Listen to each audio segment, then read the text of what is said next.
Bueno, muy buenas tardes para todos. Estamos pues felices de estar en la calle, de poder abrir un espacio que es el espacio de todos, el espacio donde nos encontramos, donde los diferentes se encuentran. Y creo que la calle, Pablo, evoca eso precisamente, el encuentro de la diferencia. En una tarde lluviosa, en una tarde como para hablar de la sombra de Orión. Y pues quiero manifestarte por un lado la gran felicidad que me da de estar frente a ti, de poder hablar, de poder seguir la conversación que hace muchos años hemos tenido, y poder allegar este texto que es tu último texto, La sombra de Orión, y poder hablar de algunos de los tópicos, de las sensaciones, de las preguntas que este libro nos va dejando como lectores, y por supuesto pues la idea es también atraer a muchas más audiencias a estas palabras.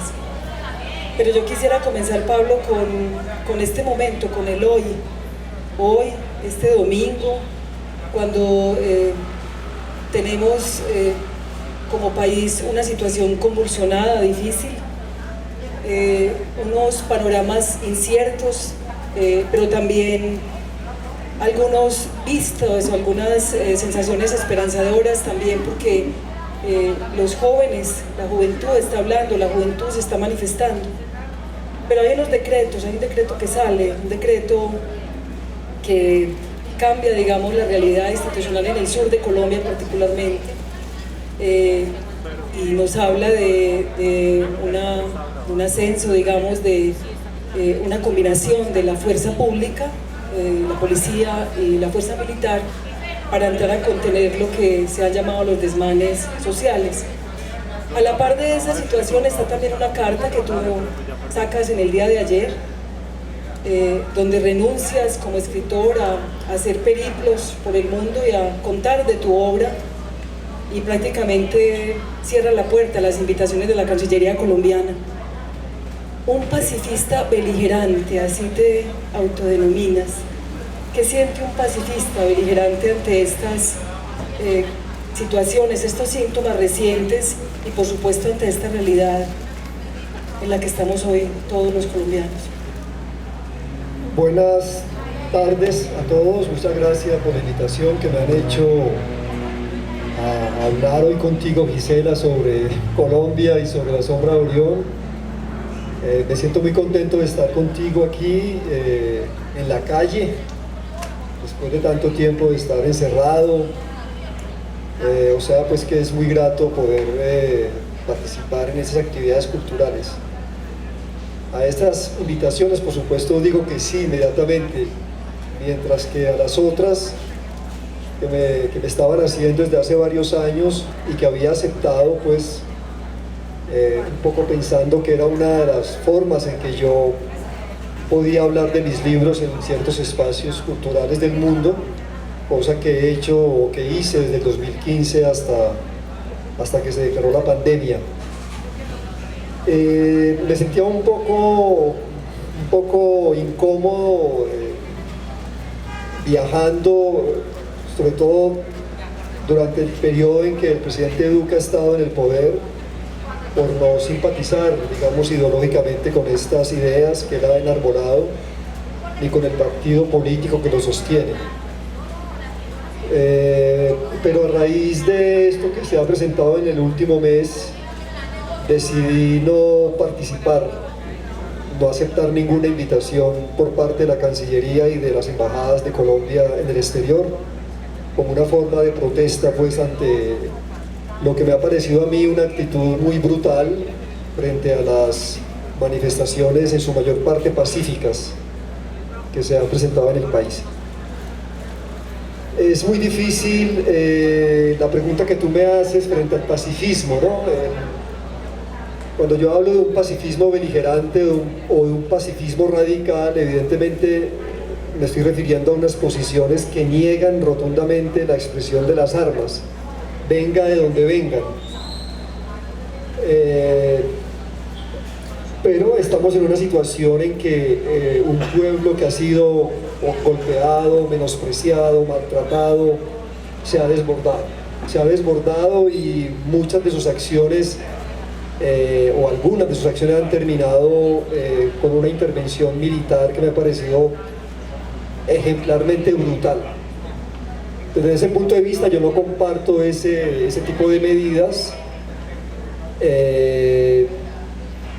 y siento lamento mucho cómo terminan algunas protestas pacíficas que terminan violentamente, exactamente.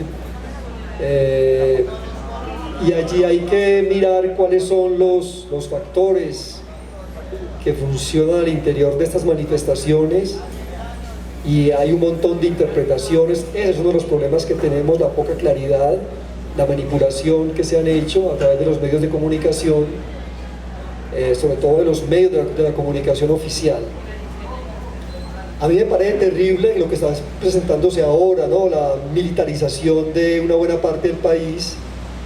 Por supuesto no acepto esa militarización, y menos aún cuando estos grupos estatales se unen a grupos civiles de autodefensa. Eso me parece a mí catastrófico. Eso es volver a unos periodos muy oscuros por los que este país ha pasado.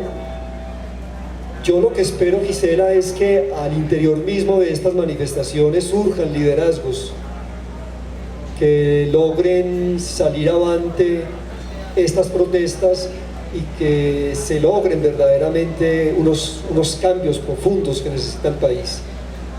Yo confío en esta juventud, que esta juventud misma que está protestando genere sus propios líderes, y que esos líderes sean escuchados justamente en las negociaciones que hay ahora entre el gobierno y el comité de paro.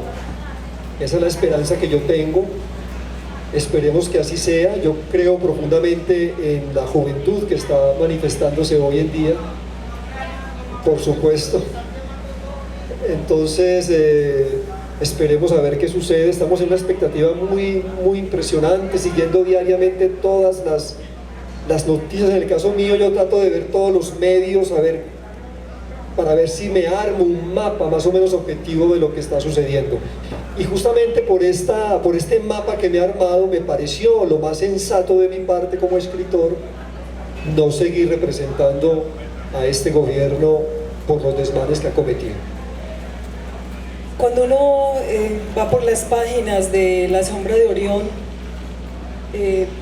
y hace el contraste con lo que está pasando hoy, logra detectar allí la crisis de la institucionalidad, es decir, cómo ha carecido nuestro pueblo, nuestras comunidades, sobre todo los barrios marginales de esta ciudad en particular, de presencia institucional seria, coherente, rigurosa en su oficio y muy articulada a las necesidades, y como una verdadera intérprete, digamos, de esas carencias ciudadanas.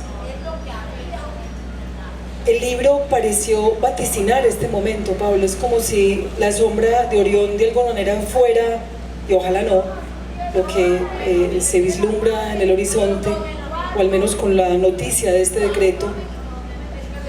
Algunos analistas advierten que se le está abriendo la puerta a una operación Orión en Colombia. ¿Tú crees que es posible que eso se aventure de esa fuerza, pues, de esa manera incontenible? Yo creo que Colombia no ha aprendido las lecciones que le ha dado sus diferentes periodos de violencia. Es un país que no ha sido capaz de detener la espiral de la violencia desde que fue fundado como país en 1910. O sea, continúa. O sea, hay una mecánica de la violencia que está íntimamente ligada al proyecto nacional. Y el proyecto nacional colombiano es un proyecto dirigido por las élites desde un principio. Son las élites las que construyeron este país. Hablo de tres élites: las élites políticas, las élites militares y las élites religiosas. Esas fueron las que crearon este país en el siglo XIX y las que lo han continuado a lo largo del siglo XX.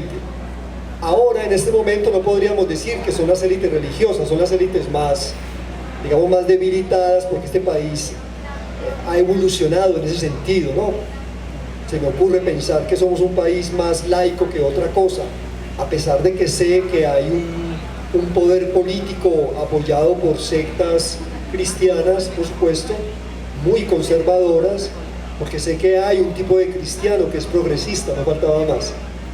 Pero estas sectas que pululan en Colombia son más reaccionarias o más conservadoras o más recalcitrantes, si se podría decir, porque son sectas, digamos, muy poco educadas. Entonces la falta de educación se vislumbra con esta exaltación política que a veces manifiestan. Es decir, no son orientadas estas sectas por sus líderes políticos, sino por sus líderes religiosos. Entonces ahí se presenta un problema un poquito inquietante, pero yo creo que en este momento las élites que siguen manteniendo este proyecto de nación son las políticas y las militares.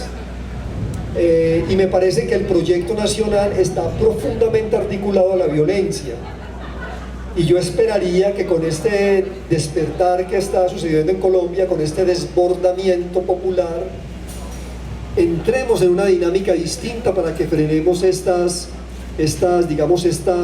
pilares o estas raíces o estos cauces de la violencia que en Colombia no han podido parar. Ahora, son estas mismas élites políticas las que nos han generado un panorama de represión policiva, militar, paraestatal a lo largo de los últimos años, y eso fue lo que yo de alguna manera recreo en la Sombra de Orión. Una comunidad popular como la que vive en Medellín, que a lo largo de años y de años se ve sometida como sociedad civil a las agresiones, a las brutalidades de los grupos armados de diferentes procedencias, tanto las estatales como las antiestatales. Me han dicho varios lectores, varias personas, que lo que se está presentando, por ejemplo, ahora en Cali es una nueva Operación Orión, ¿no? Y me han preguntado, ¿y entonces quién va a escribir sobre esa Operación Orión en Siloé, en Ciudad Blanca, en Agua Blanca, en otras partes de Cali? No sé quién la escribirá. A mí me tocó escribirla de la Operación Orión en Medellín casi 18 años después de que se presentó. Aparece el libro, tratando de alguna manera como de mirar desde la literatura, desde la ficción literaria, qué fue lo que sucedió en ese 2002, qué fue lo que generó esa Operación Orión y qué fue lo que la preparó, que es más o menos lo que yo intento mostrar, repito, de una manera novelesca en la Sombra de Orión. Jamás pensé que el libro iba a dialogar profundamente con la actualidad colombiana, porque el libro se publica y creo que a las pocas semanas aparece el reporte de los pasos positivos. Inmediatamente, claro, el libro pone en diálogo toda esa situación de violación de derechos humanos, de asesinatos de muchachos por parte del ejército y la policía, para hacerlos pasar como bajas guerrilleras.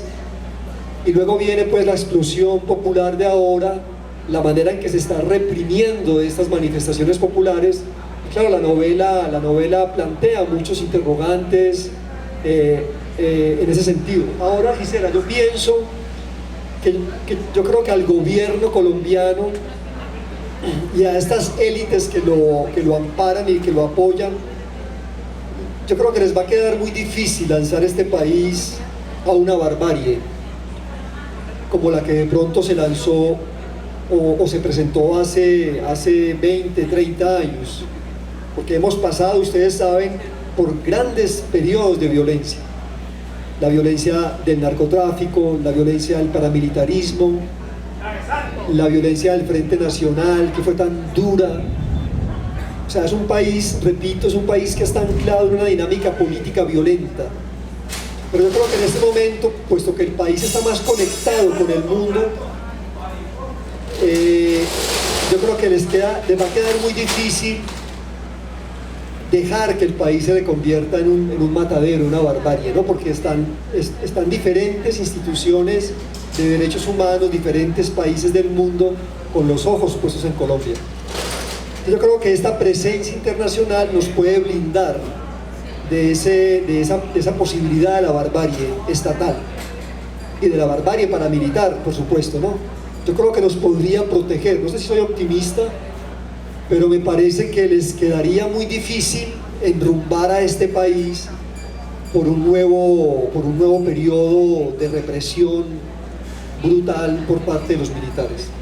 Pablo, adentrémonos en el libro como tal, en la construcción de este enorme relato, de este testimonio. Tú te ubicas, y no tú, sino Pedro Cadavid. Uno confunde a Pablo con Pedro fácilmente. Incluso cuando en el libro también hay alusión a personajes de la fábula y del mundo local, pues uno logra ver que sin querer queriendo estás diciendo quiénes son. O sea, no queda para nadie es oculto a quién te refieres con algunos personajes que están allí. ¿Por qué hacer esta historia? ¿Por qué adentrarse en este dolor tan fuerte? Porque voy a confesarte, hubo momentos en que yo sentía que no era capaz de seguir leyendo el libro, sobre todo en el punto donde vienen los relatos de cada uno de estos seres que vuelven de la muerte a hablarnos, ¿cierto? Como en la novela de Rulfo, de Pedro Páramo. ¿Por qué hacer esta novela que emplaza también a un intelectual, a un escritor? Hay un compromiso también, digamos, social e histórico con este momento, ¿cierto? Con el devenir, digamos, de lo que somos como sociedad. ¿Por qué hacerlo? ¿Por qué meterse en eso y no seguir en las líneas que traías de los libros que han sido tan afamados y han tenido tantos premios? ¿Por qué meterse en este berenjenal, en esta escombrera realmente? Claro, sí, no, yo lo pensé muchas veces, Gisela, y sabía que estaba ante un reto muy difícil, que inclusive a veces sobrepasaba como mis fuerzas. Los escritores tenemos como una capacidad de resistencia y una capacidad de una especie de fortaleza interior e intelectual. Cuando escribimos y nos metemos en ciertos proyectos, pues sabemos que algunos son muy difíciles, que nos pueden abarcar varios años, que nos pueden exigir demasiadas investigaciones, demasiadas lecturas, demasiados viajes. Y yo había hecho libros así, que me habían solicitado, demandado este tipo de energía. Pero cuando estaba entrando o pensando en escribir La Sombra de Orión, me di cuenta que sí iba a llegar a momentos o hundirme en circunstancias muy oscuras, muy difíciles, y por supuesto me atemorizaban. En algún momento, como dice el Evangelio, decía: aparta de mí este cáliz. Por momentos decía eso: no quiero meterme en estos asuntos tan complejos. Pero finalmente, ante la dimensión de la situación de los desaparecidos en Medellín y en Colombia, decidí que me correspondía como escritor entrar a estos núcleos tan difíciles, tan complejos, tan llenos de dolor, de resentimiento. Y esto lo fui comprobando en la medida en que hice ese trabajo de campo, en que hablaba con las personas, sobre todo con los familiares de las víctimas. Me daba cuenta que había nudos muy duros y que de alguna manera la novela tenía que dar testimonio de esa situación, de esa impotencia por parte de algunos personajes. El asunto de la desaparición forzada está muy vinculado, me parece a mí, con lo espectral, con lo fantasmagórico, y por eso me pareció también indicado introducir en la novela, en esta parte que tú señalas de La Escombrera, que es el catálogo de los desaparecidos. Me pareció importante introducir este aspecto fantasmagórico, o sea, esta presencia de fantasmas que asedian continuamente a Pedro Cadavid, y someter a este personaje, que es un alter ego mío, como tú dices, Gisela, a estas cargas tan fuertes, ¿no? Porque es un personaje que está muy hundido en la realidad social de Medellín, muy preocupado por dar un testimonio de la violencia urbana de esta ciudad, de registrar un poco minuciosamente esta cartografía del horror, sobre todo a partir de los asesinatos y de los desaparecidos.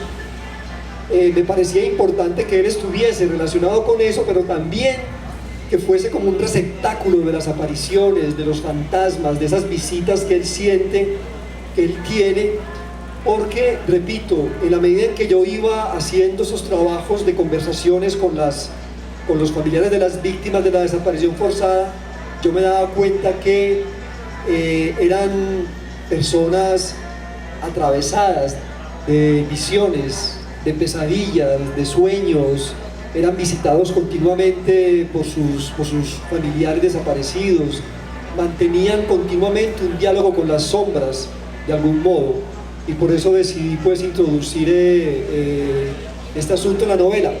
Yo creo, Gisela, que yo hago parte de un tipo de escritores que sienten que es fundamental ocuparse de los humillados y los ofendidos. Yo creo que yo lo he hecho en diferentes libros míos, tú sabes, en Tríptico de la Infamia lo hago de algún modo, en Los Derrotados igualmente lo hago claramente y ya vinculado con nuestra historia urbana de Medellín, en La Sombra de Orión. Es como una especie de responsabilidad social, ¿no? Ahora, yo no estoy del lado de los vencedores, ni estoy del lado de las élites, ni estoy mirando la ciudad, o traté de no hacerlo. No, traté de mirar esa ciudad no desde el lado de los beneficiados, no del lado de los que han tenido la suerte de pertenecer, la suerte entre comillas, a los grandes estratos sociales, a los altos estratos sociales.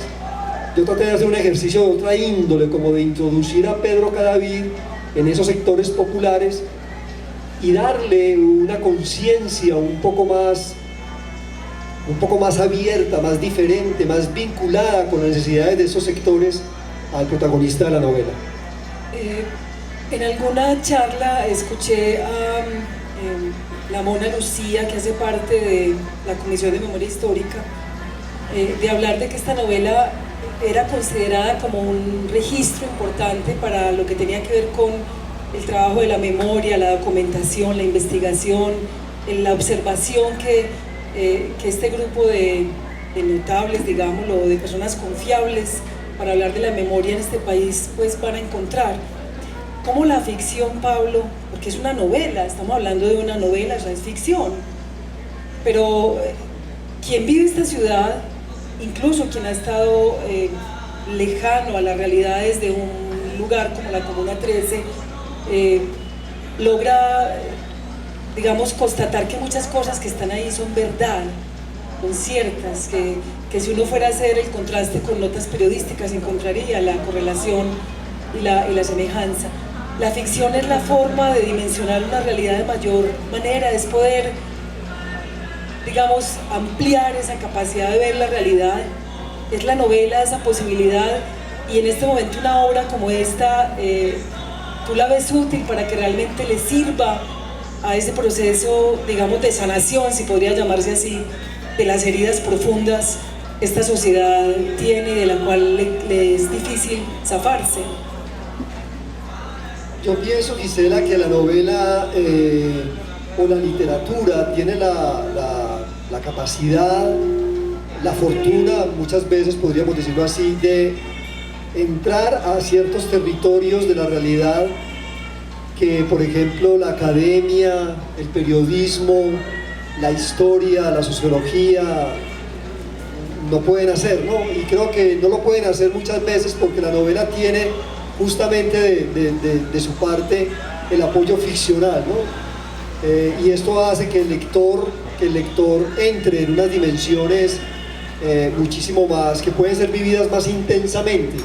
Y te lo digo porque yo, para recoger toda la información, todas las lecturas que yo hice para escribir La Sombra de Orión, estuvieron muy alimentadas por este tipo de literatura, la académica, la histórica, la periodística.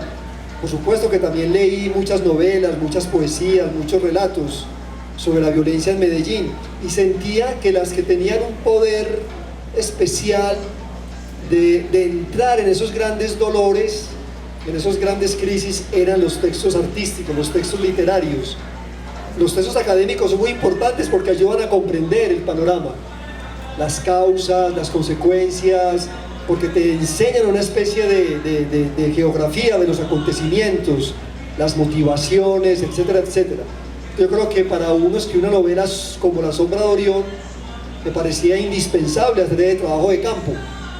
pero siempre tenía claro en la cabeza que yo lo que iba a hacer era una novela. Por eso decidí que todos los personajes tenían nombres ficticios, aunque los lectores de esta ciudad van a identificar claramente a muchos de ellos. Ahora, un lector de afuera creo que no le pasaría lo mismo, no sé qué pasaría con un lector de otra parte si lee La sombra de Orión. No he tenido esa experiencia, pero creo que no tendría por qué vincular a tal personaje ficcional con un personaje histórico, pues, de la realidad de Medellín. Ahora, estamos en un momento en Colombia en que, sobre todo a partir de los acuerdos de paz, estamos entrando en una dinámica que hemos denominado la memoria histórica, el trabajo que debemos hacer todos conjuntamente para indagar en esos momentos duros del pasado y garantizarles en principio a las generaciones que vienen la posibilidad de la reparación, la posibilidad de no volver a cometer lo que cometimos, la posibilidad del perdón, la posibilidad del olvido en cierta medida o en ciertos acontecimientos. Y yo creo que estamos en esa dinámica, o entramos en esa dinámica a partir de los diálogos de paz. Entonces, ¿qué sucedió? ¿Qué es lo que me parece a mí muy complicado y en cierta medida muy preocupante? Que en la medida en que empezaron a surgir los trabajos de memoria, las casas de la memoria, las maestrías de la memoria, los pregrados de la memoria, las cátedras de la memoria, las actividades de la memoria, en la medida en que estábamos haciendo eso y nos sentíamos muy afortunados de poder hacer ese ejercicio, permitíamos al mismo tiempo, como sociedad civil, que en Colombia se siguieran cometiendo asesinatos y masacres. Entonces ahí es cuando la memoria se vuelve claramente incapaz de dar el paso que necesitamos dar como sociedad o como colectividad. Es una memoria pasiva en realidad. Svetan Todorov, en un famoso texto que él escribió, una conferencia que él dio en Auschwitz, una conferencia que se llama Los abusos de la memoria, hablaba de dos memorias, la memoria pasiva y la memoria activa. La memoria pasiva sería esa memoria que nos hace recordar el pasado, reprochar ciertas cosas del pasado, condenar facetas del pasado por su agresividad y su violencia, pero que no nos impide que se sigan cometiendo tragedias en el presente. Y eso es lo que está pasando con Colombia. Eso es lo que está pasando con Colombia. Entonces, ¿para qué todos esos festejos de la memoria si no tienen la capacidad de frenar los asesinatos de los líderes sociales, la violación de los derechos humanos? La memoria activa sería esa, la memoria activa sería aquella que nos permitiría no solamente recordar el pasado, sino detener la violencia del presente. Entonces, la pregunta es, ¿estamos en este momento suficientemente capacitados para lograr frenar la violencia? La respuesta es no. La respuesta es no. Pero frente a este despertar social que está existiendo en este momento, de alguna manera también propiciada por los acuerdos de paz, es una consecuencia frente al modo en que este gobierno ha dejado de implementar esos acuerdos. Es una consecuencia de eso también ese despertar, y ese despertar nos haría pensar, creo yo, en que debemos articularnos, estructurarnos, basarnos completamente en un ejercicio activo de la memoria. Yo espero que, aunque ese no fue el objetivo que yo tuve cuando escribí La sombra de Orión, Gisela, yo escribí La sombra de Orión porque estaba verdaderamente incómodo con lo que estaba pasando en esta ciudad con respecto a los desaparecidos. Era una cuestión de, ¿cómo decirlo?, de sentido moral y ético lo que me hizo escribir esa novela. Un gran descontento con este país y esa ciudad que ha permitido que nos hayamos llenado de desaparecidos. Pero si la novela pudiese tomarse como un ejercicio de memoria activa, me parecería extraordinario. Pablo, los desaparecidos te buscaron, fueron hasta tu puerta, pasaron el continente, el mar, te tocaron la puerta, te hicieron un llamado, y tú lo dices de forma vehemente, o sea, dices que eso es cierto, que los fantasmas te frecuentaron.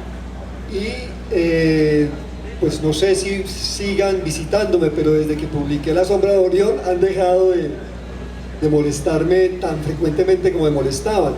En los sueños, sobre todo en los sueños, ¿no? Los sueños míos durante un buen periodo de la escritura de La Sombra de Orión eran sueños muy turbulentos, llenos de presencias, llenos de voces. Yo en algún momento sentía que estaba en peligro, o sea, que mi cabeza, mi mente, mi espíritu, no sé, estaba pasando por unos periodos muy oscuros, ¿no? Y yo nunca había tenido eso en mis procesos creativos, nunca había. Como Pedro Cadavid, pues. Sí, yo más o menos le transmití a Pedro Cadavid esas condiciones, aunque en Pedro se las exageré. Se las exageré porque yo necesitaba enfermar a Pedro completamente de violencia para someterlo después a un voltaje curativo, ¿no? Espiritual casi, no claro, sagrado. Una cura verdaderamente, yo no sé si excesiva, pero bueno, ¿qué podría ser excesivo al lado de más de 100.000 desaparecidos? Es nada, todos son pañitos de agua tibia frente a esa gran cantidad de desaparecidos. Sí, fue un proceso, Gisela, muy impresionante por eso, porque de alguna manera sentí que los desaparecidos me pedían que me ocupara de ellos. Era una cosa, puede sonar para una mente muy racional. De hecho, yo he sido muy racional, pues estudié en Francia, imagínense, la meca de la razón republicana, de la razón ilustrada, de la razón marxista, de la razón estructuralista, todas las razones francesas que son casi todas terribles, de algún modo, porque son autoritarias. Y sin embargo pienso que sí, que hubo una experiencia de tipo metafísica, de tipo fantasmagórica,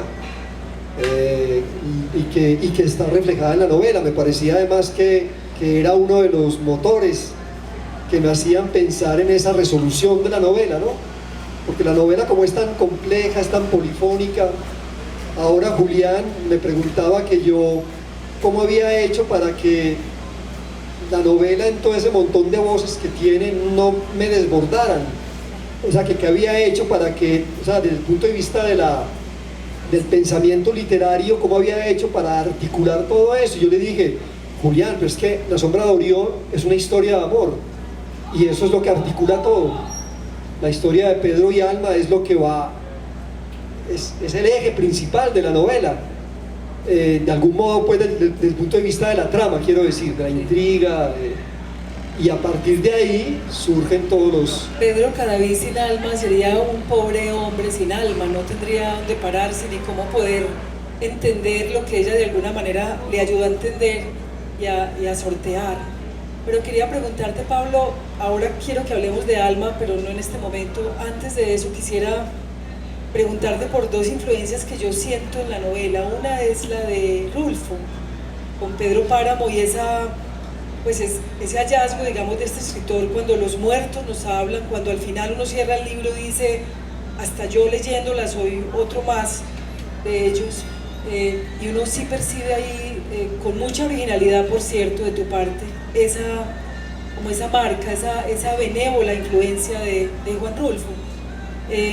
Y también te escuché hablar en alguna charla sobre La Vorágine, cómo esa obra inaugura, ¿cierto?, una manera de narrar la violencia en este país, y cómo ese hombre, digamos, aventuró una cantidad de situaciones que son las que de alguna manera, ahorita cuando hablabas de la violencia, y en el libro hablas también, en el personaje como tal, el personaje habla de la crisis de valores que inicia con el catolicismo, pero que después entra en ese berenjenal el entuerto del narcotráfico, del paramilitarismo, pues todo lo otro que vendrá a desfigurar, ¿cierto?, como lo que hemos sido como sociedad.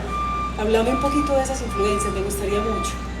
Bueno, las influencias que acabas de mencionar sí son, creo que muy notables. O sea, Pedro Cadavid, recordemos, es un profesor de literatura y es un hombre que quiere escribir una novela sobre la violencia popular urbana en Medellín, que quiere dar testimonio de la comuna, que quiere contar la historia de la Operación Orión y que finalmente termina contando la historia de los desaparecidos.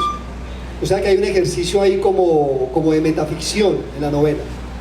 O sea, se le explica al lector los problemas que tiene Pedro Cadavid a la hora de escribir ese proyecto literario que finalmente es La sombra de Orión.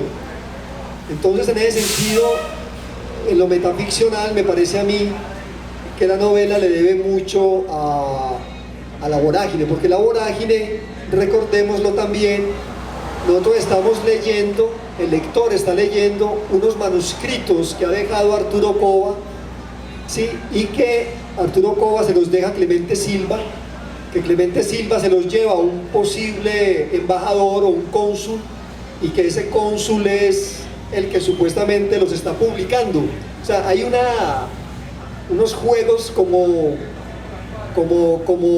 extraliterarios, digámoslo así, que alimentan la ficción misma en La vorágine.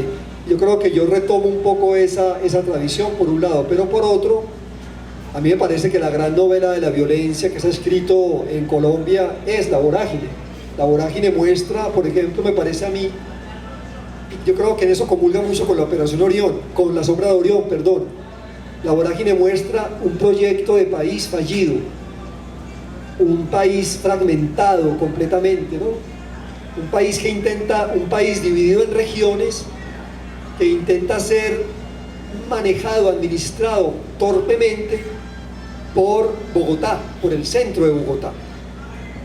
Y en medio de este país tan deshecho por la violencia, pues surge de algún modo todo ese panorama de las caucheras y la manera en que todos los personajes de La vorágine están relacionados con ese mal histórico, yo lo llamo así, el mal histórico colombiano, que es de la violencia. Y los desaparecidos. Pues. Además que en Clemente Silva, a eso iba, Clemente Silva está buscando a su hijo que está desaparecido y lo encuentra finalmente, y por eso La vorágine tiene ese rasgo, como lo he dicho varias veces, esperanzador, o ese rasgo humanista, positivo, en que el papá encuentra los huesos de su hijo que está desaparecido y los puede enterrar. En La sombra de Orión pasa algo parecido, es un proyecto de ciudad también completamente fragmentado, completamente basado en la desigualdad social, en la marginalización de ciertos sectores, en la brutalidad militar cometida o impulsada por las élites. Entonces, claro, la novela mía comulga mucho con La vorágine en ese sentido, que son críticas desde la literatura a esos proyectos que ustedes saben siempre son cantados y celebrados como si fueran la gran cosa, ¿no? Pues todos hemos visto cómo ha sido celebrada la Operación Orión por esta ciudad, ¿sí? Estamos tratando o yo pienso, de hacerle pedir a la alcaldía de Medellín perdón por la Operación Orión. Yo creo que ese perdón se podría lograr si se reúne la sociedad civil y se lo exige a la alcaldía. Pero la sociedad civil está dispuesta a hacer eso, está dispuesta a tomar conciencia de que la Operación Orión fue una brutalización contra la sociedad civil de la Comuna 13, cuando sabemos que una buena parte de la Comuna 13 apoyó esa Operación Orión. El problema es ese, el problema es convencer a una sociedad de su interpretación equivocada de la realidad social y militar que ha tenido esta ciudad. Entonces, yo creo que en ese sentido, repito, en el sentido de que hay una crítica a un establecimiento, La vorágine, La sombra de Orión se hermanan mucho, pero es una crítica literaria, quiero decir, son ficciones.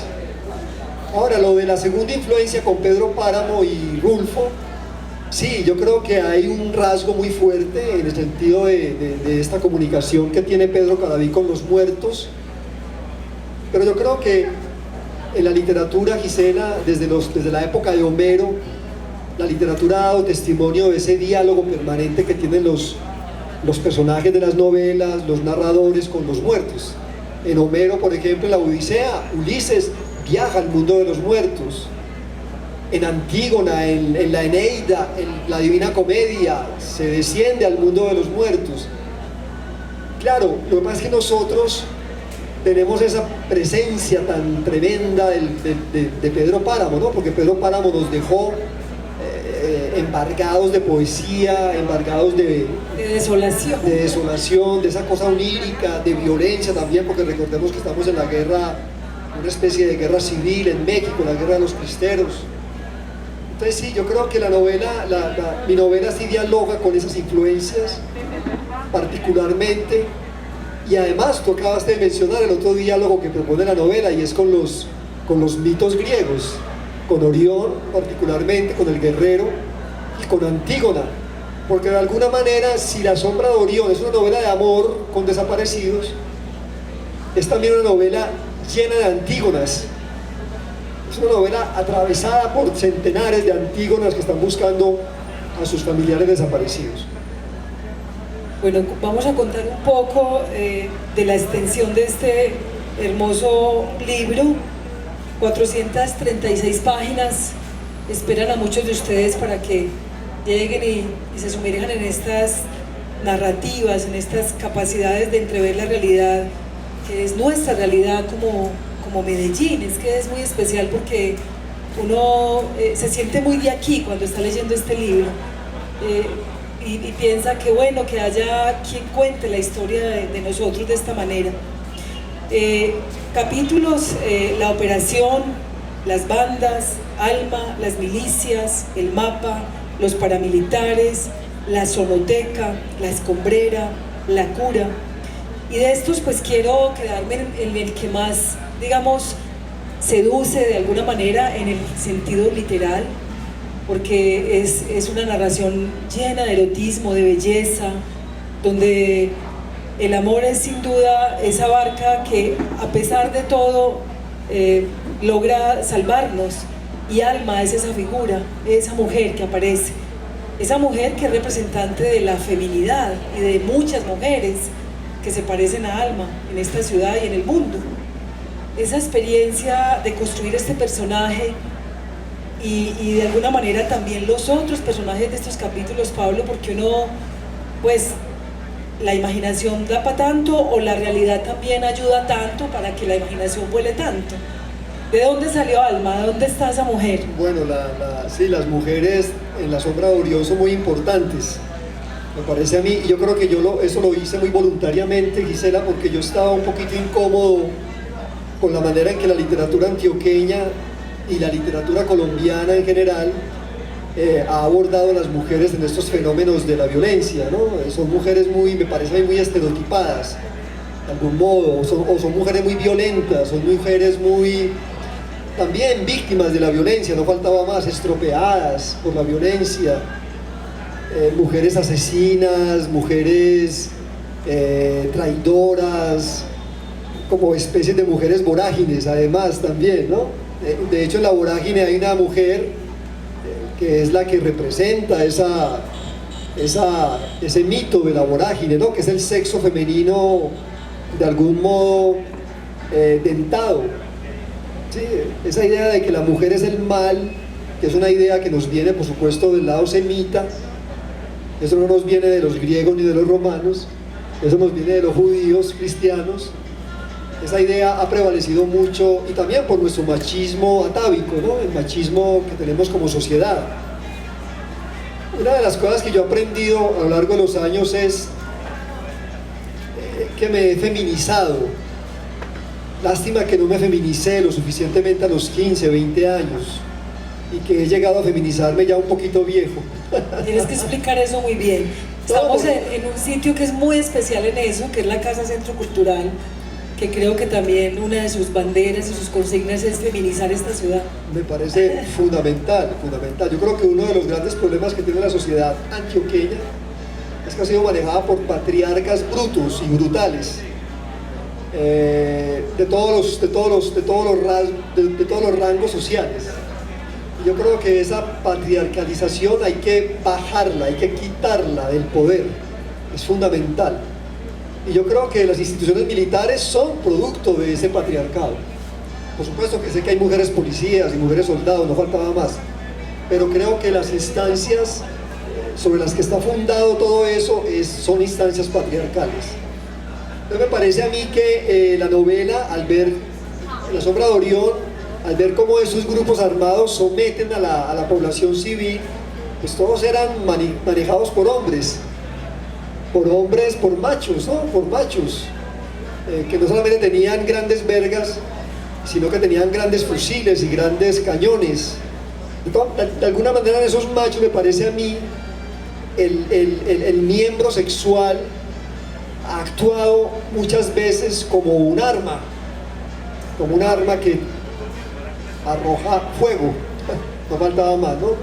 Entonces me parecía que era fundamental que este personaje de Pedro Cadavid se feminizara, o sea, evidentemente se sensualizara, se erotizara, pero al mismo tiempo que fuera sintiendo que él necesitaba llenarse de energía femenina. Yo creo que ahí es donde aparece Alma como el elemento. Alma es un personaje muy romántico, Gisela, es un personaje de estirpe romántica, porque representa la tierra. Cuando hablo de romanticismo, hablo justamente de las grandes peleas de los románticos alemanes de final del siglo XVIII, diciéndole no a la razón ilustrada y diciendo hay que volver al mito, hay que volver a la sacralización de la naturaleza, hay que volver al respeto por la tierra. Y todas esas consignas románticas son femeninas, casi todas son femeninas. Entonces me parecía importantísimo eso, que Alma representara como esa variante. Y de algún modo también parecía algo muy importante señalarlo en la novela, que es lo siguiente: Pedro se enferma de violencia y esa violencia está vinculada con la tierra. Y Alma lo alivia, o Alma es la intermediaria de su sanación, porque Alma representa la tierra y Pedro Cadavid se sana a través de la tierra. Entonces, claro, yo no estoy, lo he dicho varias veces, yo no le estoy diciendo a los lectores que los males de Colombia sean sanados por las medicinas ancestrales. No, o sea, yo creo que ese no es el sentido de la novela. Pero sí me parece que el sentido es que la sanación que necesitamos como sociedad debe pasar por la tierra. Sí, esa es como la idea, la impresión que yo tengo. Y que esa sanación tiene que ver con una vuelta al respeto por la tierra, al respeto por la naturaleza. ¿Sí? Cuando explotó el asunto de Hidroituango, yo fui uno de los pocos escritores que se manifestó en contra de ese proyecto. ¿Sí? Cuando aquí hay otros grandes exponentes de la literatura antioqueña que lo han defendido a capa y espada. Cuando yo critiqué el proyecto de Hidroituango, dije lo siguiente, lo escribí: esos señores le pidieron permiso al río Cauca para hacer su proyecto hidroeléctrico, y el escritor aquel, el célebre escritor antioqueño, se burló de mí diciendo: el bardo Montoya le está pidiendo permiso a la naturaleza, como si fuese un acto de estúpido romanticismo.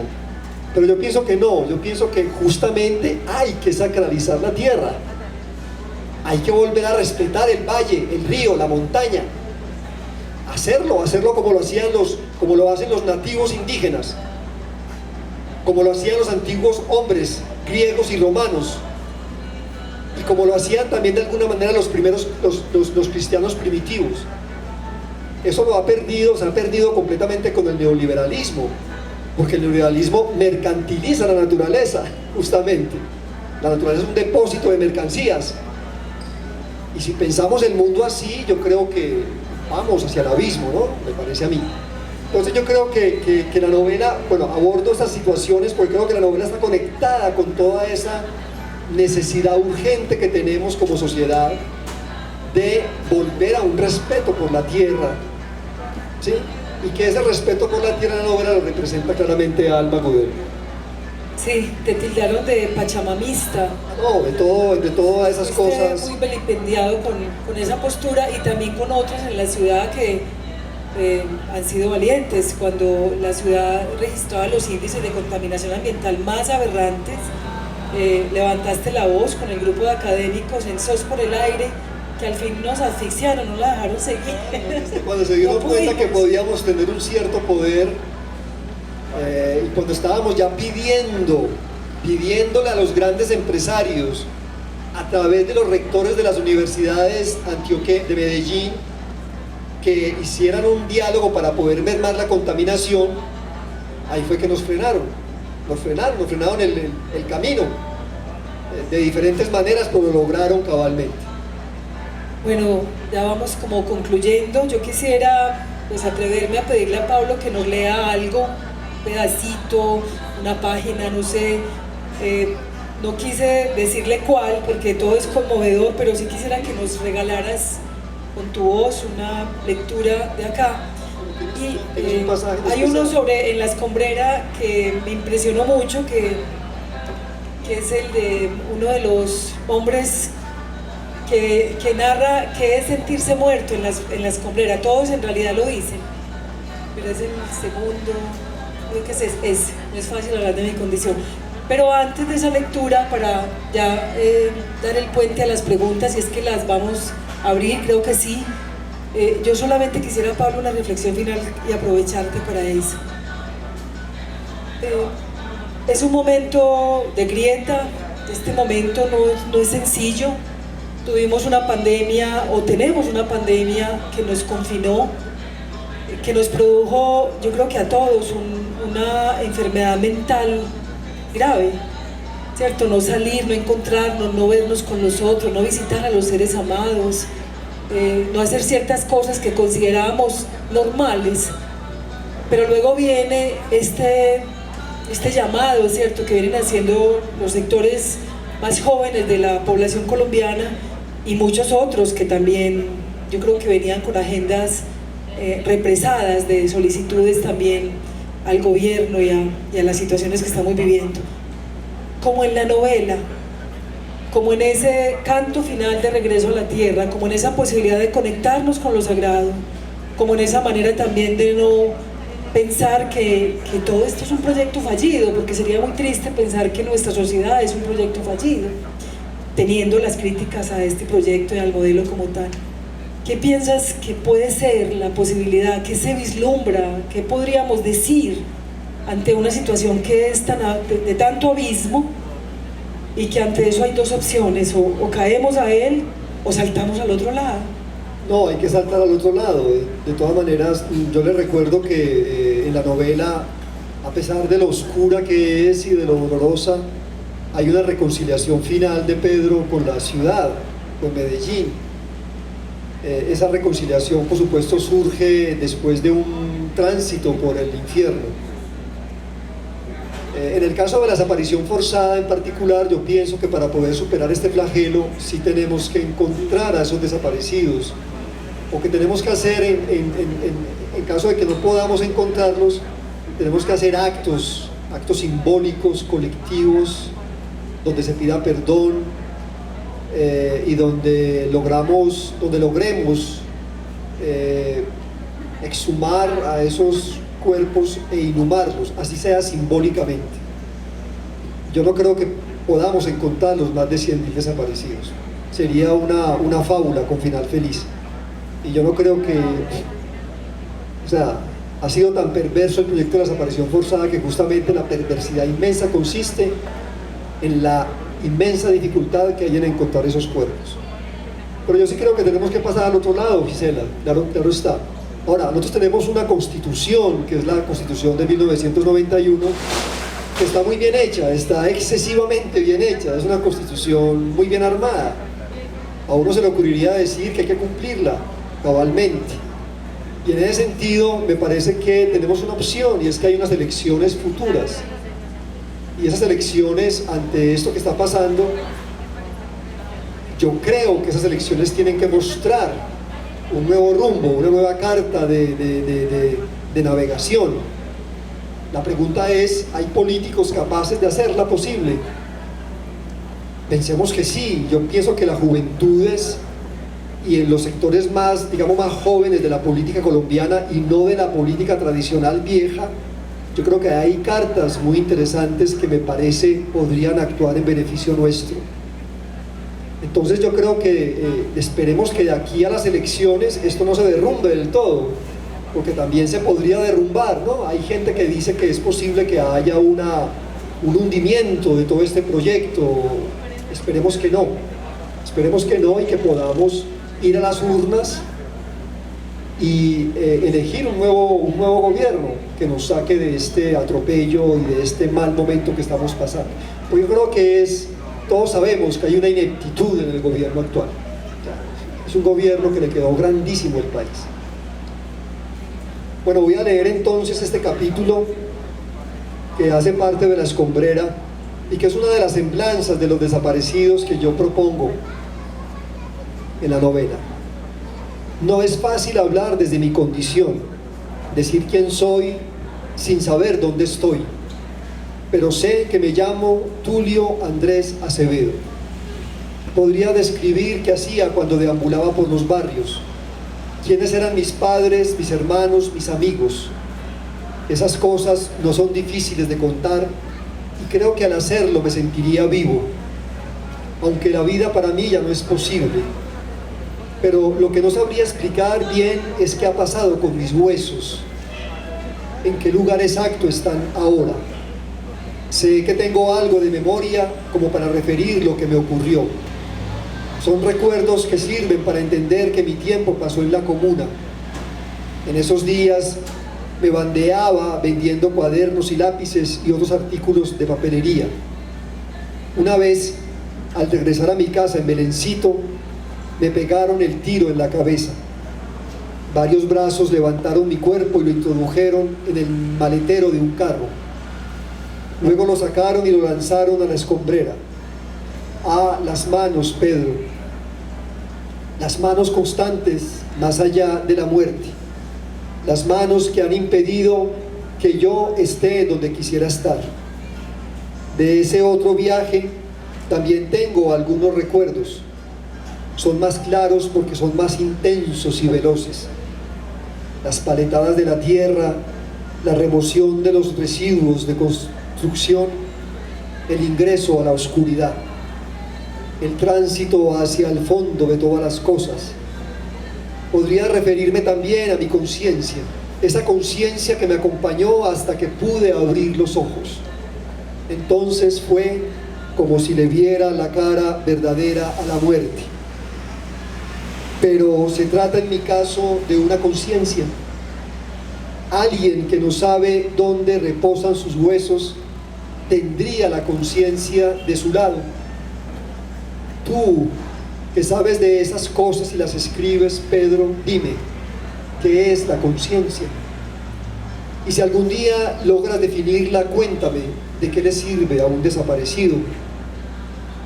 De todas formas, voy a decirte cómo fue ese paso hacia las entrañas de la tierra. Imagina un tornado de imágenes. Ese tornado a veces seguía descendiendo hacia la bruma más densa. A veces se movía hacia los lados donde también había lo mismo. Cuando yo creía estar subiendo o bajando aún más, solo encontraba una oscuridad más compacta, porque allí, bajo esos basureros, no había ninguna luz, nada que pudiera filtrarse por entre las piedras y los desechos.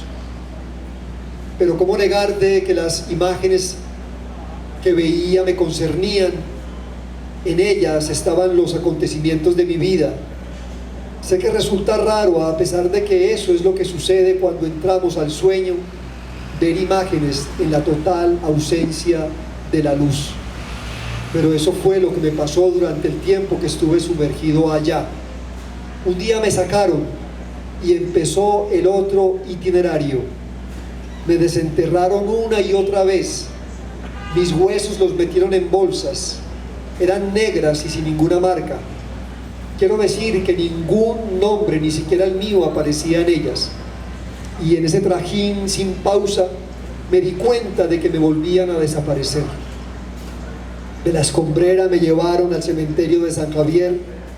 De allí pasé a laboratorios y a oficinas hasta que otras manos me depositaron en este cementerio.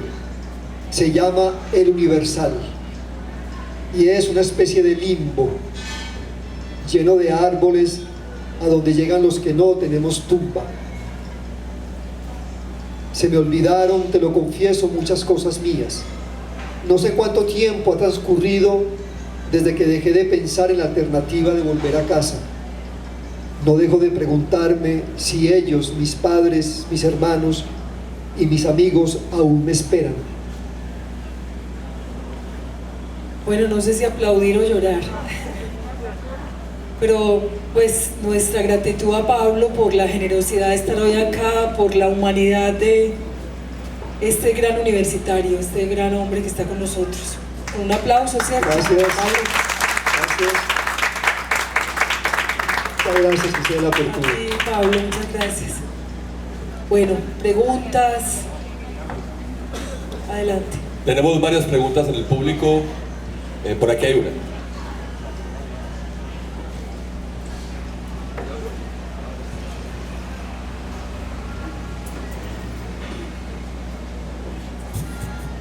Gracias. Buenas. Usted hablaba de que en Colombia, incluso en medio del paro nacional, pues en el marco que estamos viviendo, aquí se construye una memoria pasiva, una memoria que se queda en reflexión pero no exige un cambio, que retrata el tiempo que permite que se sigan cometiendo actos violentos. Yo quiero saber desde la memoria cómo se puede gestar ese cambio, cómo desde la memoria podemos cambiar este país. Yo creo que las maneras de cambiar este país son las maneras políticas. Es así de sencillo, ¿no? Y son ellos los que han diseñado este país. En ese sentido pienso que una de las formas en que la memoria podría ayudar a esa transformación, desde la academia, desde el arte, desde la cultura, es propiciar inicialmente una reflexión que conduzca a la urgencia de parar la violencia, ¿sí? Pero parar la violencia en un país como el nuestro es una cosa que necesita tiempo, ¿no? Pensamos en algún momento que con los acuerdos de paz iba a frenarse en gran medida la violencia. Pensamos incluso, ustedes estaban de pronto muy pequeños, los más jóvenes, que cuando Belisario Betancur quiso establecer las negociaciones de paz en la década del 80 del siglo pasado, este país iba a cambiar. Pensamos que con la Constitución de 1991 este país iba a entrar en un rumbo de paz, y no, se despertaron, fue como si se hubiera abierto la caja de Pandora. Sucedido a los diálogos de paz de Belisario, se recrudece el paramilitarismo de una manera impresionante. Las fuerzas guerrilleras crecen, el narcotráfico, mejor dicho, se magnifica. Y eso no pasa después de la Constitución del 91. Entonces siempre hemos asumido esos momentos cruciales con mucho optimismo, pero hay algo que no funciona. Ese algo está profundamente unido a la política colombiana. Y yo creo que hay que desarticular justamente eso para que la violencia cese. Evidentemente yo soy consciente que el gran motor de la violencia, o uno de los grandes motores, es la desigualdad social. Por lo pronto, en este momento necesitamos resolver ese problema. Si la desigualdad social se resuelve en este país en cierta medida, que es el país más desigual de América Latina, es el país quizás más corrupto políticamente de América Latina, es el país que tiene más desplazados internos, más desaparecidos, donde hay más masacres. Desde ese punto de vista es el país más fallido de todos. Ustedes han comparado a Colombia con Chile, a Colombia con Uruguay, a Colombia con Ecuador, a Colombia con Bolivia, a Colombia con Costa Rica. Nos llevamos de lejos el primer puesto en la infamia. Pues que es evidente, es más que evidente. ¿Qué país del mundo tiene más de 100.000 desaparecidos? Este que nosotros hemos construido. Entonces yo creo que estamos en un momento en que todo esto se desbordó gracias de algún modo a la pandemia. Por eso hay que agradecer a la pandemia de alguna manera, porque nos quitó el velo. Porque nos quitó el velo. Ahora, la memoria es un ejercicio de las personas de conocimiento, de las personas que pertenecen al ámbito de la academia, al ámbito de la cultura, al ámbito de la educación. Pues desde ahí tenemos que irrigar todo esto hacia las poblaciones colombianas, que están más afectadas justamente, que no reciben educación, que no reciben recreación, que están aguantando hambre. O sea, la reforma es profundísima. ¿Seremos capaces de hacerla? Las juventudes de ahora serán capaces de encomendarlas y de dirigirlas. Esa es la gran pregunta, y yo creo que nos llenamos de optimismo, pero también eso se puede ir al traste, como ha sucedido en épocas pasadas. ¿Te acuerdas del gran entusiasmo de 1991 con la Constituyente? Del gran entusiasmo que había entre los jóvenes. De hecho, los jóvenes fueron los que la hicieron. ¿Y qué sucedió después de 1991? El periodo más violento de Colombia en el siglo XX. Tú no dices qué pasa, qué es lo que sucede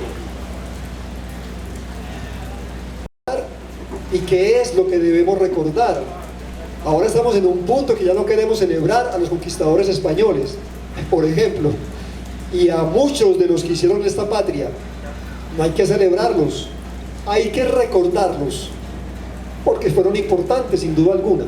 Y esa recordación dársela en los museos, en las escuelas, en los colegios, en las universidades, en los diálogos culturales que se establezcan. Pero celebrarlos en los parques, en las avenidas, por supuesto que no. Profesor Pablo, aquí hay otra pregunta. Hola, buenas tardes. Ahora que estamos viviendo un despertar social, ¿crees que podríamos construir una memoria de reconciliación a pesar de las fuerzas brutales que dominan el país? Bueno, digamos que esa reconciliación debe pasar por ciertas instancias. En primer lugar, para que exista reconciliación, se necesita que no haya olvido. Hay un libro de un ensayista norteamericano muy interesante que se llama El elogio del olvido, de David Rieff. Y el hombre dice, a grosso modo, que hay países o hay sociedades, hay naciones, que para poder dar un paso adelante en esa reconciliación que hablamos, necesitan olvidar el pasado violento. O sea, no indagar en él, porque eso va a originar peores consecuencias, va a agrietar las heridas, que en ciertos momentos es mejor olvidar y no escarbar, no recordar. Yo pienso, él no se refiere a Colombia en particular, pero yo creo que en el caso colombiano sí debemos ampararnos en el recuerdo y no en el olvido. Este país ha sido este país quiere ser amnésico, y nos ha impuesto una especie de amnesia. Pero yo creo que eso ya no funciona. Yo creo que la reconciliación debe pasar por una recordación activa, repito. Y también me parece a mí que tenemos que hacer actos de condena, actos de castigo a los grandes responsables de nuestra violencia. Así haya negociaciones, ¿no? Evidentemente los guerrilleros de las FARC sabemos que son asesinos. Hicieron una negociación para que esas condenas no fueran muy altas. Obvio, las negociaciones son así, ¿sí o no? ¿Quién va a negociar para que te metan a la cárcel? Pero eso no implica que el Estado haya sido también un gran asesino, porque ese es el problema que tenemos con este Estado que nos gobierna, que es un Estado muy complicado, está muy sucio, es un Estado torpe, cojitranco, tuerto, cojo, mocho, es un Estado con muchos problemas para movilizarse bien. Entonces es muy poco creíble. Por lo tanto, ese Estado también tiene que tener, digamos, espacios en el que pueda condenarse. Muchas de esas condenas, repito, pueden ser simbólicas, pero son muy interesantes, deben ser muy importantes. Aquí en Medellín hemos hecho un acto simbólico por los desaparecidos de la ciudad. Aquí el estadio Atanasio Girardot se ha llenado de gente para guardar un silencio y pedir perdón por los desaparecidos.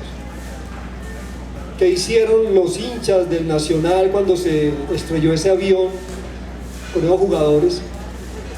Llenaron el estadio para homenajear a esos muertos. Han homenajeado a los desaparecidos de ese modo masivo. Nunca lo han hecho. Yo creo que esas reconciliaciones deben existir después de grandes declaraciones de los problemas que tenemos, darles cara a ellos y tratar de resolverlos colectivamente de la mejor manera, ¿no?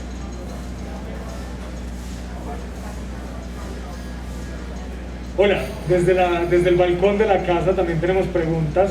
Sara. Muy buenas tardes. Hace días hablaba con unos amigos y debatíamos como sobre el papel que tiene la academia en realidad en este paro nacional y en el cambio social que requiere Colombia. Y nos preguntábamos si realmente la educación humaniza. ¿Por qué? Porque son muy comunes en las manifestaciones, pues como estas consignas relacionadas con la educación, como estudie para que no sea uribista, o lea para que no sea policía, pero en realidad vemos que hay muchísimas personas que tienen todos los estudios en las universidades más caras del país, que tienen maestría, que tienen doctorado, pero que no tienen absolutamente nada de conciencia social. Entonces, en realidad, la educación humaniza. ¿Qué cree usted? Depende de la educación, por supuesto, ¿no? Hay una educación que deshumaniza, no faltaba más. La educación de los grandes regímenes totalitarios, me parece a mí, que deshumanizaba. Ustedes han visto qué pasó en la educación durante el Tercer Reich, en Hitler. ¿Cuáles eran los principios educativos que le enseñaba a la adolescencia y a las juventudes alemanas de aquel entonces? ¿Qué tipo de educación recibieron, por ejemplo, nuestros ancestros durante el siglo XIX, cuando en los colegios y en las escuelas los niños en los recreos les daban escopetas y fusiles de palo para que jugaran, para prepararlos para ser soldados y militares después? Eso es una educación humanista. Para ellos sí era una educación acorde a lo que necesitaba el país en ese momento. Pero ahora estamos en una situación completamente diferente. Y yo creo que la educación en este momento en Colombia sí tiene unas facetas muy iluminadoras o muy humanistas, como tú dices.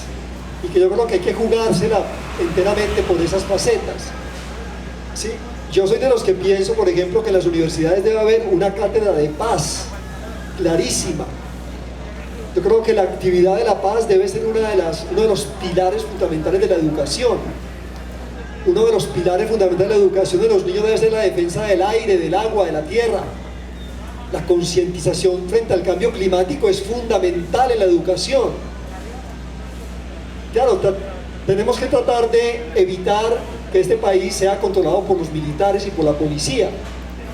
Yo sé que hay mucha gente que dice que la cultura comienza con la policía.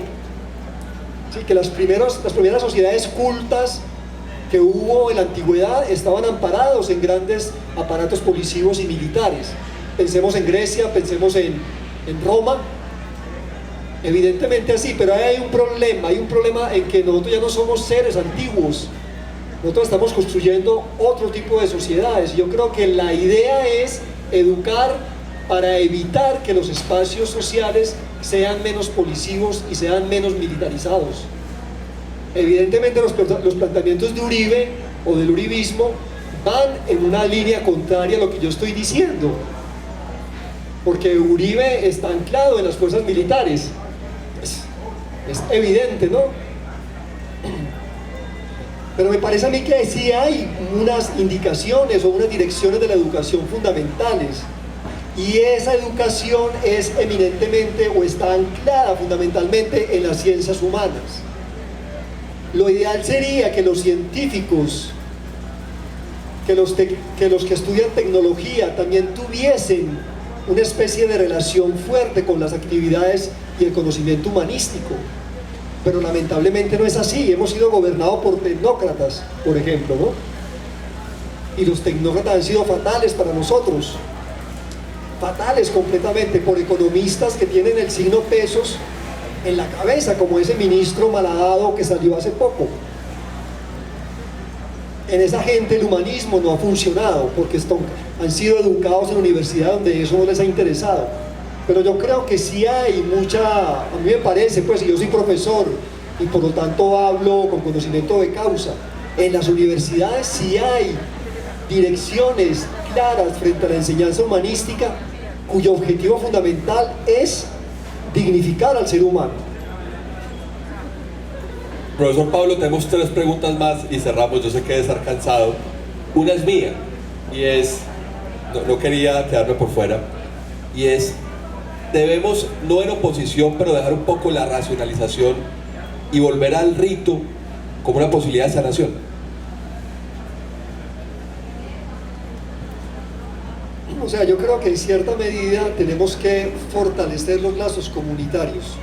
El individualismo no ha sido un camino, digamos, yo no lo celebraría. Ese individualismo que surge y se fundamenta claramente con el hombre renacentista y que después va a ser, digamos, la piedra de toque de la Revolución Francesa, bueno, de la Ilustración Francesa, de la Revolución. Luego vienen, claro, las postulaciones del proletariado, las grandes luchas sociales, populares, digamos, sustentadas en una especie de abrazo comunitario armado para crear y hacer la revolución. Yo no estoy muy de acuerdo con esos espíritus comunitarios armados. En este momento me parece que es una vía completamente contraproducente y negativa.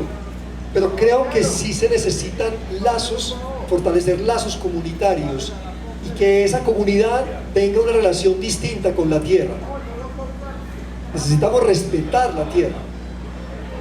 Si esa respetabilidad se logra a través de una conciencia ecológica creada por el cambio climático, está bien. Si también se da a través de una necesidad que tiene la gente de volver a los ritos de sacralización de la tierra, me parece que también está bien, porque creo que apuntan a lo mismo. Apuntan a lo mismo. ¿Sí?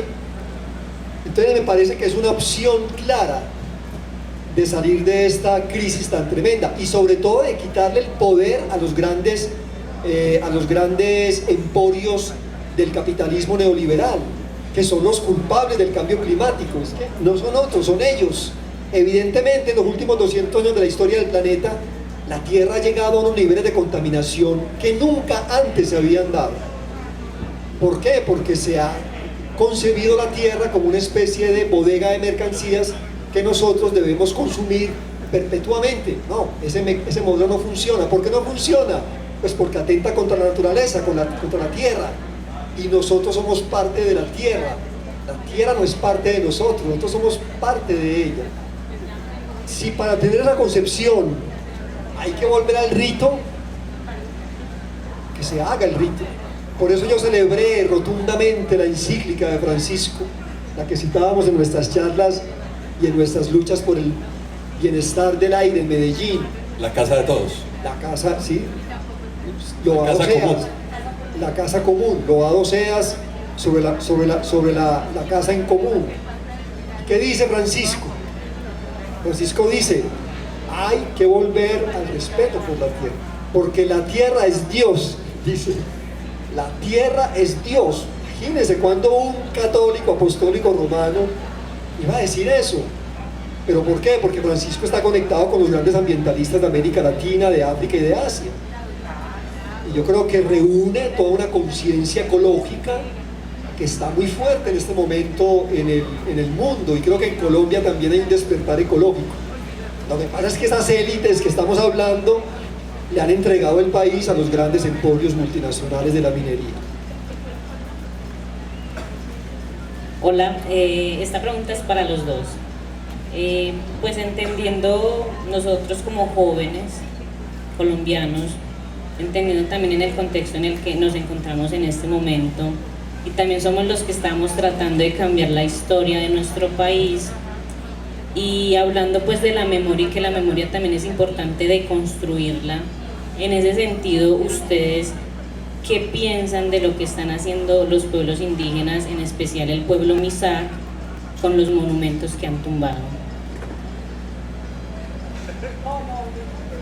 Gisela, deberías de responder tú primero y después yo te complemento, si quieres. Qué corchadora la pregunta. No, yo te diría, creo que hay una nueva manera y un nuevo relato de contar esta historia, que se están poniendo en otro sitio lo que antes pensábamos que no podía moverse de su sitio. Que llegó la hora, yo creo, y es el llamado de una juventud que se constituye en un destacamento formidable porque es el que está generando transformaciones, revoluciones de la manera de pensar y habitar el mundo y esta sociedad, y que no bastaba con idealizar, no bastaba con simplemente poner el santo en un lugar, sino que había necesidad de sentirnos reconocidos a través de esas imágenes y de esas figuras. Yo celebro incluso que se esté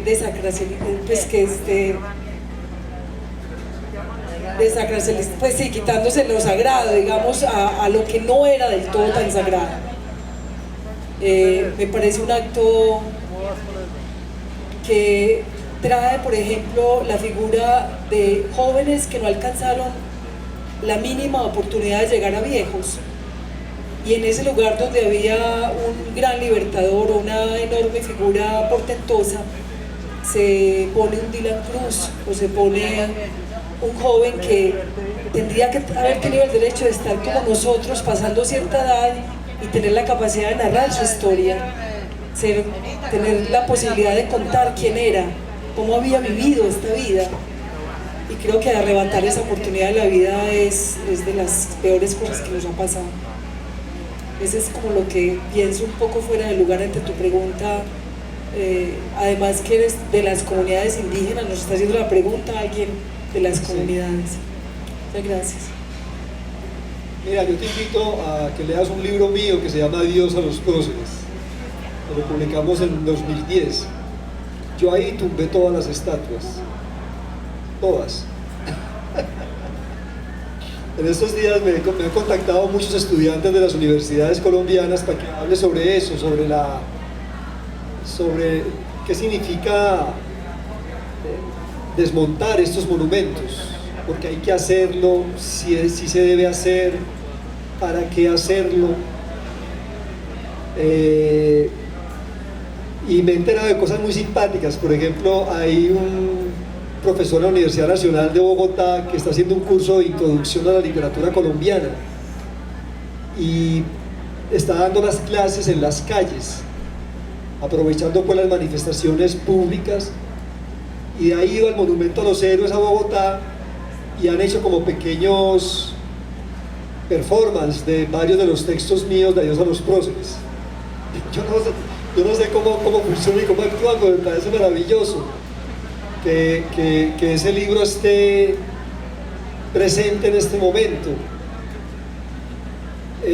porque a mí me parece que una de las cosas que hay que cuestionar es justamente el Olimpo patriótico.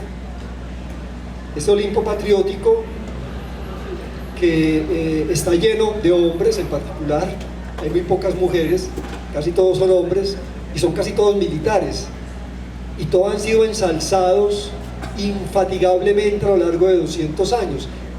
Y cuando yo empecé a leer esas historias de esos personajes que yo escogí para hacer el libro, son como cuentos, como relatos, yo comencé como a indagar en los baúles ocultos de la historia colombiana, y no tan ocultos, ¿no? En las biografías, las historias, y me pareció que todo eso era un montaje.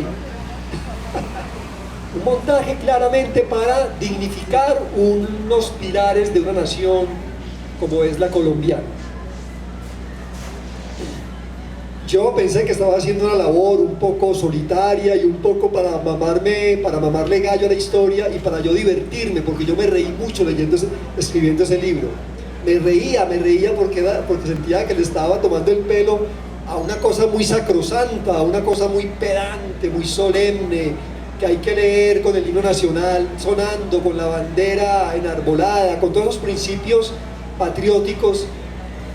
Y sin embargo, en este momento me he dado cuenta, ese es otro libro que está ahora rodando y muy actual, porque es un libro que pone a dialogar a los jóvenes o a pensar sobre la necesidad que hay de desmontar esas estatuas, porque ya no nos representan. ¿Yo qué hago? Pues que no es culpa mía, que a mí no me representen es una cosa, pero que ya una generación de jóvenes no les diga nada a ese discurso patriótico, a mí me parece que ya es un signo de madurez. O sea, usted ya no come en cuento. A mí me educaron con la idea de que cuando escuchara el himno nacional tenía que pararme y ponerme en firmes. Imagínense, a mis padres, mi mamá me contaba, Pablo, cuando yo estaba chiquito y si estaba en el baño y escuchaba el himno nacional tenía que pararme de la taza. Imagínate, me contaba a mí eso, o sea, esas estupideces. O ponerse la mano en el pecho, o hacer así, o todas esas cosas, ya eso no lo hace la gente. Por ejemplo, yo creo que hay algo nuevo en el ambiente, ¿no? Ya esos símbolos no nos representan como colectividad. Entonces, ¿qué pasa cuando sucede eso? Hay que cambiarlos, hay que montar otros, hay que construir el país sobre otros referentes. Eso es lo que está pasando ahora en Colombia, que nos estamos dando cuenta de que hay que transformarlo todo.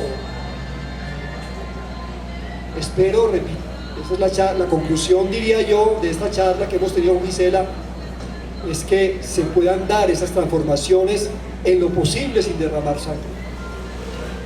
Pero también un diálogo que creo es un llamado que también podemos hacerle a los jóvenes, Pablo, y es: hay que incluir a los otros. No hay una sola forma de ver las cosas, no es una forma total de verla. Entonces, en este país hay niños, en este país hay ancianos, en este país hay otros distintos a esa forma, digamos, tan poderosa y tan enérgica de ser joven, y que cuando se está joven uno cree que no se va a morir, o que no le va a pasar nada, o que tiene toda la fuerza para seguir adelante. Mira, yo pienso, por ejemplo, que lo que hicieron los Misak en Popayán, que destruyeron la estatua de Belalcázar, que estaba levantada sobre un antiguo templo. Yo pienso que esa estatua hay que sacarla de ahí, y ponerla en otro lado, porque yo sé que hay mucha gente que se siente vinculada con Belalcázar, porque es una persona importante en la historia de esa región del país. En Santiago de Chile, en la plaza principal de Santiago de Chile o en el parque, hay dos estatuas. En un lado está Pedro de Valdivia, que es un conquistador, como todos los conquistadores, ¿no? Asesino, y que arrasó y exterminó poblaciones indígenas. Pero que de ahí nacen las élites chilenas que han dirigido ese país durante todo el tiempo. Y en el otro extremo del parque está el monumento a los mapuches, igualmente de grande que el monumento a Pedro de Valdivia. Entonces la balanza se equilibra, ¿no? Y cuando se equilibra, yo creo que los ánimos se apaciguan. Pero no hay que hacer eso en Popayán, porque en Popayán pusieron la estatua de Belalcázar sobre un cementerio de ritos indígenas. Entonces, hay que pasar la estatua para otro lado, poner ahí un símbolo indígena y poner a Sebastián de Belalcázar en otro lado, en otro parque, para que la balanza se equilibre. Es que lo que se necesita es eso, equilibrar. Y ahí es cuando interviene el diálogo. Como tú dices, hay que pensar en los ancianos, en los adultos, en los niños. Somos una colectividad y tenemos que llegar a acuerdos de representación simbólica. Bueno, yo quiero agradecer inmensamente, infinitamente su cálida presencia y su inspiración para nosotros. Mi pregunta final es: ¿qué debemos hacer como ciudadanos para que nuestros jóvenes asuman ese compromiso de leer la memoria del país para la no repetición? ¿Y cuál sería entonces, en ese sentido, el deber que debe cumplir la educación en este proceso? Sí, yo creo que tenemos que llenar completamente los espacios educativos con reflexiones, con acciones, las cátedras importantísimas de paz, de derechos humanos. Repito, también hay que tratar de que la educación se vincule profundamente con esta transformación que está viviendo el país. Ya hay un comunicado, por ejemplo, de varios rectores de las universidades del país, de algunas de las más importantes, ofreciéndose como garantes del diálogo, inclusive ofreciendo su experiencia para aconsejar en medio de la posible confusión que hay ahora. yo creo que la función de la universidad es importante, ¿no? Ahí está el rector de la Universidad de Antioquia, la Universidad Nacional de Bogotá, de aquí, el de los Andes. Hay varios centros educativos superiores que están viendo la urgencia que tiene la universidad de vincularse a esos procesos sociales, de no permanecer separada. Yo pienso que la universidad pública no ha permanecido separada. La universidad privada sí un poquito, como siempre. Por eso me asombró que estuviese ahí la Universidad de los Andes en ese comunicado. Por supuesto que celebré la actitud de Alejandro Gaviria de vincularse a ese proyecto interuniversitario. Creo que ahí es muy importante. O sea, que la universidad no solamente ofrezca espacios de diálogo al interior de la universidad, sino que se proyecte en las instancias que deciden los cambios de este país.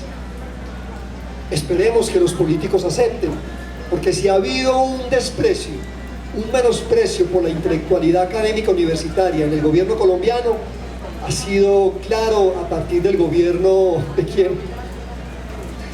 Bueno, de Uribe ha sido claramente expresado, pero antes incluso. De todas maneras hay que mirar que ha habido gobiernos colombianos que han sido más atentos a la intelectualidad, al sector artístico, cultural de Colombia. Pienso en Belisario Betancur, pienso en Santos, por ejemplo. Pero de Uribe para acá es un desprecio a la inteligencia universitaria verdaderamente impresionante.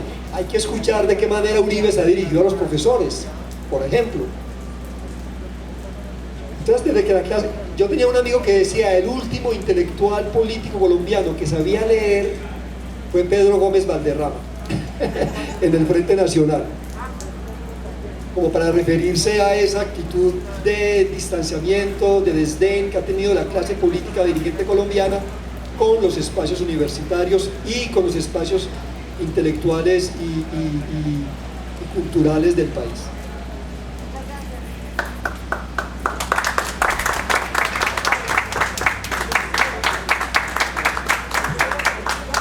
Muchas gracias.